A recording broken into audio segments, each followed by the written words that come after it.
अगर भगवान की शरण में नहीं होगे, भजन नहीं करोगे, तो आपके ऊपर बहुत से ऋण है, दुर्गति हो जाएगी।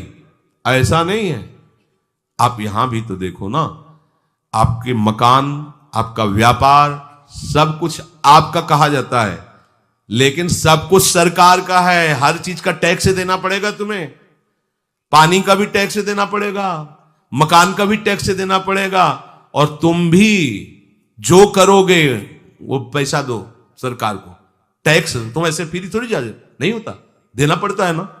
आप मान लो नौकरी कर रहे हो कि हमारी नौकरी करे, तो उसमें सरकारी टैक्स कटेगा आपका, क्योंकि आप सरकारी आदमी हो, भारत देश के वासी हो। ऐसे ही ये टैक्स लगे हुए सरकारी भी, मातृ ऋण, पितृ ऋण, ऋषि ऋण, ये टैक्स है। ऐसा नहीं कि तुम कमाओ खाओ और इसके बाद मर के जाओ स्वर्ग मिलेगा। टैक्स चुकाओ। ये मनुष्य शरीर मिला, इन ऋणों से मुक्त हो। अगर नहीं हुए तो भी तुम्हें दुर्गति होगी। आप देखो, जब कभी ऐसी सूचना मिलती कि अमुक आदमी का अमुक धन पकड़ा गया, तो इनाम दिया जाता है क्या कि इतना कमा लिया? सजा दी जाती है। तुमने टैक्स की चोरी की, अगर चोरी नहीं की, मेहनत से कमाया या व्यापार से कमाया, दिया नहीं सरकार को, हां दिया नहीं, इसीलिए तुम्हें टैक्स की चोरी का दंड मिलेगा। सारा धन अपहृत हो जाएगा, तुम्हारी निंदा होगी, तुम्हें सजा मिलेगी। बोलो मिलती है नहीं? ऐसे ही ये लड़का, बच्चा, पत्नी, पुत्र, परिवार जो भी है, ये सब श्री भगवान का तुम्हें टैक्स देना है। क्या टैक्स देना है? भगवान की शरण होकर उनका सुमिरन करो, सारे ऋणों से वो मुक्त कर देंगे। एकादशी स्कंद में कहा है, मेरा भजन करने वाले का कोई ऋण नहीं रह जाता। और नहीं तो महाभारत में ही प्रसंग आता है, एक जरत्कारु नाम के ब्रह्म ऋषि थे। ऋषि और भक्त में बड़ा अंतर होता है। वो तपस्या प्रधान, जैसे दुर्वासा ऋषि तपस्या प्रधान थे, वो बाल ब्रह्मचारी और तपस्या से युक्त एक दिन भ्रमण कर रहे थे, तो आवाज आई, मेरी रक्षा करो, मेरी रक्षा करो। तो उस आवाज की तरफ बढ़े तो देखा कुएं में उल्टा लटके हुए हैं बहुत से ऋषि, और एक केवल तंतु है, इसमें दो चूहे लगे हुए उसको भी काट रहे हैं, एक काला और एक श्वेत।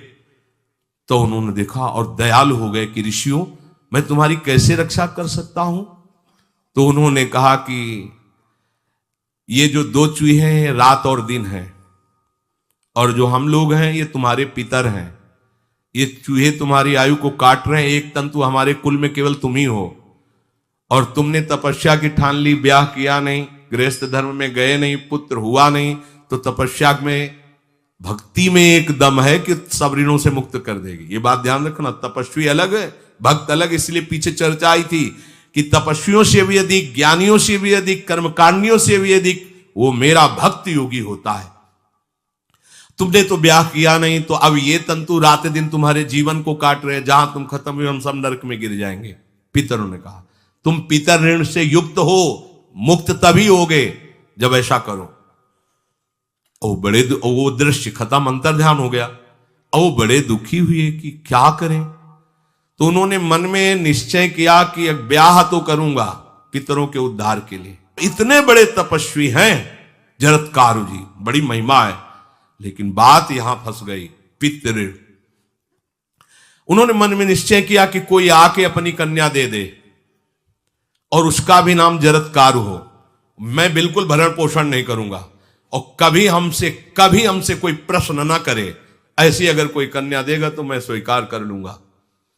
अब ऐसे ना नगर जाना है, ना किसी से बात करनी, तो वृक्षों से कहते, अपने पितरों के उद्धार के लिए मैं चाहता हूं कि कोई पाणी ग्रहण संस्कार करा दे, कोई हमारे नाम की कन्या को दे दे, और ऐसा ऐसा व्रत है। ऐसा ही बोल रहे थे कि वासुकी नाग उपस्थित हो गए, और उनकी बहन का भी नाम जरत्कारु था।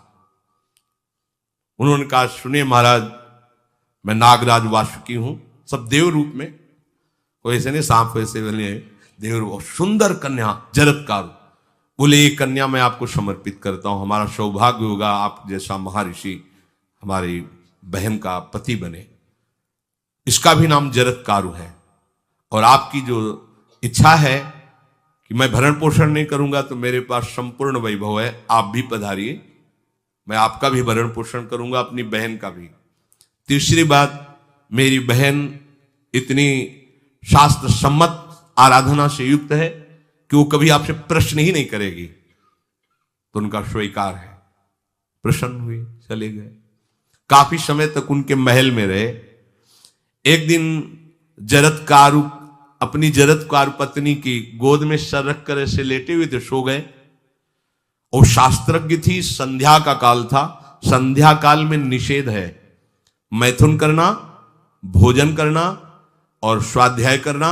ये सब संध्या काल में बस भगवत स्मरण परायण लोकवत। लेकिन हमारे यहां महारानी जी की संध्या आरती और संध्या भोग लगने के बाद ये, इसीलिए वृंदावन धाम इसका कहीं भी ये वेदान्नपि संन्यस्त, वेदों से भी ऊपर उठी हुई रसमयी रसोपासना है प्रियालाल की महल है। ये जगत सिद्धांत नहीं है, ये जगदीश का भी सिद्धांत नहीं है, ये प्रेम सिद्धांत है। वृंदावन नित्य विहार रस है, इसलिए इसको बीच में बता देते हैं कहेंगे दूसरे को तो। और यहां शाम के तो भोग ही लगता है, गान बजान होता है, बकाया सिद्धांत है। आंख मूंद करके या तो गायत्री जप या जो गुरु मंत्र चुपचाप शांत भाव से जपे, ऐसा। अब वो इस चिंता में थे कि मेरे पति का धर्म जा रहा है और मैंने आज तक कुछ बोला नहीं अपने पति से। अगर बोलती हूं तो हो सकता है ये नाराज हो जाए और छोड़कर चले जाए। अगर मुझे छोड़ देते हैं और इनका धर्म बचता है तो ये ठीक बात रहेगी। कितनी विवेकवान है। अगर ये सोते रह गए और सूर्य अस्ताचल को चले गए तो इनका धर्म लोप हो जाएगा। ये मैं होने नहीं दूंगी, अपने पति का धर्म लोप नहीं होने। और वो उस समय भी केवल एक लंगोटी लगा के रहते थे, अस्थिमात्र हो रहे शरीर। वहां भी ऐसा नहीं कि दूल्हा बन करके सज, नहीं, वैसे ही केवल पितरों की तृप्ति के लिए उन्होंने बात स्वीकार की थी। उन्होंने कहा महाराज उठिए, संध्या का समय है, शास्त्र निषेध करता है इस समय सोना नहीं चाहिए, नहीं आपके धर्म का लोप हो जाएगा। महाराज उठिए, सूर्य अस्ताचल को बस पहुंचने ही वाले हैं, उठिए। उठे एकदम लाल आंख करते हुए, तुमने हमें टोका कैसे, तुमने हमसे प्रश्न कैसे कर दिया, मैं अभी तुम्हारा त्याग करता हूं। बोले स्वीकार है, आपके धर्म का लोप ना हो। कहीं सूर्य अस्ताचल को चले गए, आपने अर्घ नहीं दिया तो जीवन भर की आपकी उपासना में कलंक लग जाएगा कि आपने संध्या काल में शयन करते हुए सूर्य आराधना नहीं की, आपके धर्म का लोप हो जाए। बड़ा सूक्ष्म धर्म का विषय। तो उनका सूर्य की ताकत कैसे कि मैं सोता रहूं और वो अस्ताचल को चले जाए, ऐसे महात्मा थे। का सूर्य की ताकत कैसे, भगवान व्यास देव जी ने लिखा है, किसी कहानी की बात नहीं। सूर्य की सामर्थ्य कैसे कि मैं अर्घ ना दूं और अस्ताचल को चले जाएं, सूर्य तब तक रुके रहते जब तक मैं सोता रहता। पर तुमने टोक दिया, अब मैं चला। जब चले तो उन्होंने कहा हमारे गृहस्थ धर्म का जो फल होता है, आपके पाणी ग्रहण स्वीकार का जो फल होता है, उसको बिना दिए आप कैसे चले जा रहे हैं। तो उनका आस्ति वो है, चले गए। उसी से आस्तिक मुनि का प्रादुर्भाव हुआ और उन्होंने आगे बड़ा चरित्र है उनका, आस्ति, तो उसी से नाम रखा आस्तिक। आस्तिक उन्होंने जन्मेजय की यज्ञ को बंद किया। आप सोचो, एक पितर की तृप्ति के लिए उनको ये सब करना पड़ा। और श्री हरिशरणम और निरंतर भजन, तो मातृण पितृण देवऋण ऋषि ऋण सब ऋणों से उपासक मुक्त होकर के परम धाम को जाता है। एकमात्र भगवदास है। पर ये मूढ़ जन इस बात को नहीं जान पाते हैं।